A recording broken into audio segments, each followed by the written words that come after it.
Good morning. अब school खुलने वाले हैं, आप लोगों को भी मालूम है। अभी योग दिवस चल रहा है, उसी में मैं आ गया तो सोचा कि कुछ ना अपने बच्चों को कुछ ना कुछ दे दूं, ज़रूरी है ना। और एक हिस्ट्री में लेसन है 10th क्लास में, आपने सुना होगा, the making of a global world. The making of a global world, भूमंडलीकृत विश्व का बनना। भूमंडलीकृत विश्व का बनना मतलब क्या? वैश्वीकरण, ग्लोबलाइजेशन। अब वो आ गया, व्हाट इज ग्लोबलाइजेशन? वैश्वीकरण क्या है भाई? तो आप भाई पहले से जानते हो कि हर एक संबंध जो स्थापित होते हैं, आजकल पैसे का युग है, बिना पैसे का कुछ होने वाला नहीं है, अर्थ का युग है। तो जब एक देश दूसरे देश के साथ अपना संबंध स्थापित करता है, अब कैसे संबंध स्थापित कर सकता है? वो व्यापार का हो सकता है नहीं। और आपने पहले भी सुना, हिस्ट्री में सुना होगा, अर्बनाइजेशन, नगरीकरण, इंडस्ट्रियलाइजेशन, औद्योगिकरण। मतलब क्या हुआ? उद्योगों का विस्तार होना, नगरों का विस्तार होना। उसी तरह वैश्वीकरण मतलब क्या हो गया? अनेक देश जो है एक देश से संपर्क में आना शुरू कर दिए, एक देश दूसरे देश के संपर्क में आना शुरू कर देना ही क्या है? वैश्वीकरण है। मतलब जब एक देश की अर्थव्यवस्था का दूसरे देश की अर्थव्यवस्था के साथ सामंजस्य स्थापित होता है, उसी को हम लोग क्या कहते हैं? वैश्वीकरण के नाम से जानते हैं, ग्लोबलाइजेशन कहते हैं। अब देखिए इसमें क्या होता है, अनेक तरह के प्रवाह होते हैं। अरे भाई, जब तक आप और हम एक जगह आएंगे नहीं, मुलाकातें नहीं होंगी, बातें नहीं होंगी, तो संबंध तो बनेगा नहीं। बन जाएगा? कभी नहीं बन सकता है।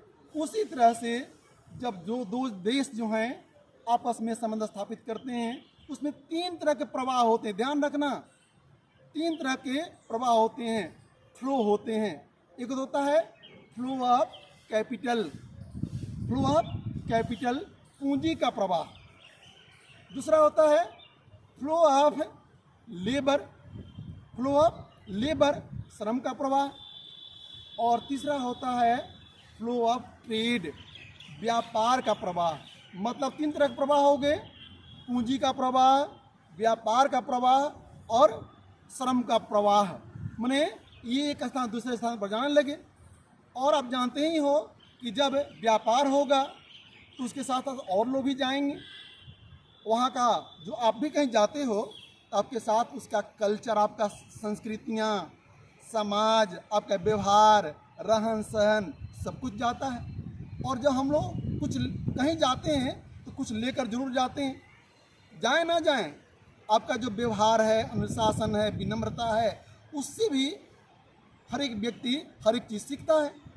तो आप समझ गए होंगे कि किस तरह हम वैश्वीकरण की ओर बढ़ रहे हैं, प्रोसेस ऑफ ग्लोबलाइजेशन कैसे है भाई। तो ये वैश्वीकरण जो है, मत समझो कभी ही आ गया, ये अभी का दिन है, बहुत पहले से वैश्वीकरण होता आ रहा है। आपने भी सुना होगा, Indus valley civilization, Mesopotamian civilization, Inca civilization, Aztec civilization, Maya civilization, बहुत सिविलाइजेशन आपने सुना होगा। और चाइनीज सिविलाइजेशन, चीनी सभ्यता। और हर एक जो है एक दूसरे से पहले भी व्यापार किया करते थे, ये आज की बात नहीं है। तो जहाँ हम जाते हैं बहुत कुछ लेकर जाते हैं ना। उसी तरह आप देखोगे, अभी देखो कोरोना फैला था, उसी तरह बीमारी भी लेकर जाते हैं, कहीं जाते हैं तो, और एक दूसरे को दे दे, हाँ भाई ले लो, तुम भी इसका प्रसाद चखो, ऐसी बातें होती हैं ना। तो सेम उसी तरह से यहाँ पर भी हुआ उस समय। तो आप ये समझ गए होंगे। अब देख लो, वैश्वीकरण जब पहले से आ रहा था, आपने सुना होगा सिल्क रूट के बारे में, रेशम मार्ग। रेशम मार्ग कहाँ से फेमस है? यह चीन में, आप जानते हो, चीन में सिल्क का व्यापार होता था। और उस सिल्क रूट से कारवां के रूप में लोग जाते थे कहाँ? मध्य एशिया होते, सेंट्रल एशिया होते हुए वो निकल जाते थे कहाँ? यूरोप और अफ्रीकी क्षेत्रों में भी पहुँच जाते थे। उसी तरह से आप देखोगे कि जल मार्ग से भी सिल्क रूट था। और जब व्यापार का विकास हुआ तो शिक्षा का विकास हुआ, धर्म का विकास हुआ, धर्म वाले भी बहुत जगह जाना शुरू कर दिए। जैसे आप देखोगे कि रेशम मार्ग के परिणाम स्वरूप ही बौद्ध धर्म, जैन धर्म का पूरे विश्व में विस्तार होना शुरू हो गया। ये चीन जो है, जापान है, कोरिया है, श्रीलंका है, क्या है, चूँकि ये सिल्क रूट पर थे, इसलिए वहाँ पर ये विकास हुआ। उसी तरह चाहे इस्लाम धर्म का हो, चाहे क्रिश्चियनिटी का हो, सबका विकास हुआ इसी तरह से। हमको विश्वास है कि आप समझ रहे होंगे ये बात। अब चलो आगे मैं चलता हूँ। आप देखोगे आगे कि अब बता रहे हैं कि सिल्क मार्ग के विकास के बाद कैसे सिल्क का विकास हुआ, किस किस तरह से उसी रूट के माध्यम से भारत, इंडोनेशिया, मलेशिया, सुमात्रा, जावा, बोर्नियो, श्रीलंका, ये सब भी मसाले का और उन सब चीज़ों का व्यापार करना शुरू कर दिए। तो ये क्या था, ये जो था पूर्व व्यापार था, मैंने वैश्वीकरण आने के पहले भी यहाँ पर व्यापार हुआ करते थे। हमको लग रहा है कि समझ गए होंगे। और जब आप जानते हो अमेरिका की खोज हो गई, किसने किया था, किसने किया था? कोलंबस ने, आपको याद होगा, चला भारत के लिए और पहुंच गया कहाँ, अमेरिका पहुंच गया। और वहां पर जाने के बाद वहां देखा, अभी आप लोग जो यूज कर रहे हो आलू का, पोटैटो, टोमेटो, मेज, ये सारी चीज़ें जो हैं, आपने नाम सुना होगा नूडल्स जो चीन में बनता था, स्पैघेटी नूडल्स, ये सब क्या है, ये दूसरे देशों से अपने देशों में, अमेरिका से ये सारा चीज़ यहाँ पर आए। और आपको सुनकर आश्चर्य होगा कि अमेरिका से जब यूरोप में आलू आया तो आलू से लोगों के ज़िंदगी में बदलाव आ गया। लोगों का जो लाइफ एक्सपेक्टेंसी जो था, जीवन प्रत्याशा जो था, वो भी बढ़ गया। और आश्चर्य ये होगा जब एक बार आलू का फसल खराब हो गया आयरलैंड में, इंग्लैंड जानते हो ना, इंग्लैंड, ब्रिटेन, तो आयरलैंड में आलू का फसल खराब हो गया तो वहाँ पर नहीं तो लाखों लोग भूखों मर गए, लाखों लोग भूखों मर गए। इससे आप समझ गए कि कैसा प्रभाव आया भाई। इस तरह से आप देखेंगे कि किस तरह से माने वैश्वीकरण धीरे धीरे बढ़ता गया और लोग जो हैं इसमें आगे बढ़ते। उसी तरह आप देखोगे कि जब डिस्कवरी होने लगी, जब पुनर्जागरण आ गया आप लोगों में, ये आपको बताया था 7th क्लास में कि from 5th centuries to 11th centuries is called the dark age of the Europe. लेकिन उसके बाद क्या आया, रेनेसांस आ गया और ये आपको स्पेन, पुर्तगाल आगे बढ़ते गए। और अब जानते हो एल डोराडो एक शहर है साउथ अमेरिका में, जिसको क्या कहता है, सोने का शहर कहा जाता था उस समय। और उन लोगों ने वहाँ आक्रमण कर दिया और वहाँ पर आक्रमण करके वहाँ चांदी, सिल्वर, गोल्ड ज़्यादा मिलता था। वहाँ पर के लोग सीधे साधे थे, ये लोग आक्रमण कर दिए, उनके पास अस्त्र शस्त्र भी नहीं थे। और इन लोगों के लिए सबसे बड़ा अस्त्र काम के जानते हो क्या, चेचक, स्मॉल पॉक्स। यूरोप वाले स्मॉल पॉक्स लेकर पहुँचे वहाँ, उन लोगों को सहन करने की शक्ति उनमें थी नहीं, क्षमता। परिणाम हुआ कि यूरोप वालों से उनको हो गया और देखते देखते 90% लोग जो हैं कहाँ के, साउथ अमेरिका के, ऐसे ही मर गए और आराम से उनको मिल गया सामान। और इस तरह से ये अपना विकास में क्या आ गया, कोलोनाइजेशन की भावना आ गई, उपनिवेशीकरण की भावना आ गई। अरे भाई हम और भी कुछ कर सकते हैं। तो हमको उम्मीद है कि आप समझ गए होंगे किस तरह वैश्वीकरण जो आगे बढ़ता गया। बीमारी ने भी अपना योगदान दिया।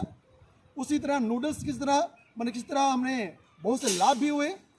आगे मैं आपको बताऊंगा, जहाँ समझ भी जाओ। धीरे धीरे ये विकास होते गए, लोग अमेरिका के बारे में जान गए, वहाँ पर बहुत से फसलों का विकास होना शुरू हो गया। और वहाँ से अमेरिका से बहुत सी चीज़ों को किससे, नाव के माध्यम से लाया जाता। जैसे मान लो जानवरों को लाया जाता था। अब जानवर क्या है, नाव जानते हो, चूँकि डेवलपमेंट हुआ नहीं था, टेक्नोलॉजी का विकास नहीं हुआ था, उधर से आते थे, रास्ते में जानवर मर जाते थे। परिणाम क्या होता था, यूरोप तक आते हुए सारे चीज़ क्या हो जाते थे, महंगे हो जाते थे। हर एक व्यक्ति, साधारण व्यक्ति नहीं खा सकता था। लेकिन टेक्नोलॉजी का जैसे विकास हुआ, लोगों में क्या आ गया, अब वहीं पर हर चीज़ को काट कर पैकिंग करके नहीं, और एसी फ्रिज के माध्यम से फ्रीजिंग करके उसको यूरोप लाया जाने लगा, जिससे यहाँ पर वस्तुएं बहुत सस्ती हो गई। अब लोग आराम से हर एक चीज़ों का उपयोग कर सकता था। तो एक समझ में आया आप लोगों को कि role of technology in the speed of the globalization, वैश्वीकरण के विकास में तकनीकी का योगदान रहा। हमको उम्मीद है कि आप लिख दोगे। अब देखो वहाँ से क्या आता था, बहुत से मक्का, अनाज आते थे कहाँ, यूरोपीय देशों में। परिणाम क्या हुआ, यूरोप देश में जो मक्का होते थे, वो भाई सस्ता बेचना पड़ेगा आपको भी, जो उधर सस्ता रहता आपको भी देना पड़ेगा। परिणाम हुआ कि वहाँ के उद्योगपति जो हैं नाराज हो गए, सरकार से बोले भाई इस पर बैन लगाइए। परिणाम हुआ कि एक लॉ बना जिसको कहा जाता है कॉर्न लॉ। क्या कहता है? Corn law. माने कि बाहर से आने वाले चीज़ों पर क्या लगाएंगे, जो आयात होगा, इंपोर्ट होगा जो सामान, उस पर हम टैक्स लगाएंगे। और जब टैक्स लगाएंगे तो भाई सामान तो महंगा हो जाएगा। परिणाम में हुआ कि वहाँ के लोगों ने विद्रोह करना शुरू कर दिया, ये गलत है, और अंततः सरकार को वह कॉर्न लॉ जो है फिर से हटानी पड़ी। तो समझ लो किस तरह लोग एक देश दूसरे देश पर कैसे डिपेंड हो गया। समझ में आ रहा है ना? और आज तो और हम डिपेंड हो चुके हैं। तो बेटे आपको आगे मैं बताऊंगा फिर आगे। आज मैंने सोचा कि थोड़ा चलो बच्चों को कुछ देना चाहिए, बच्चे कुछ समझें, और इसके बाद मैं क्लास में आप लोगों को और बताऊंगा और दूसरे वीडियो में आपको फिर भेजूंगा। धन्यवाद।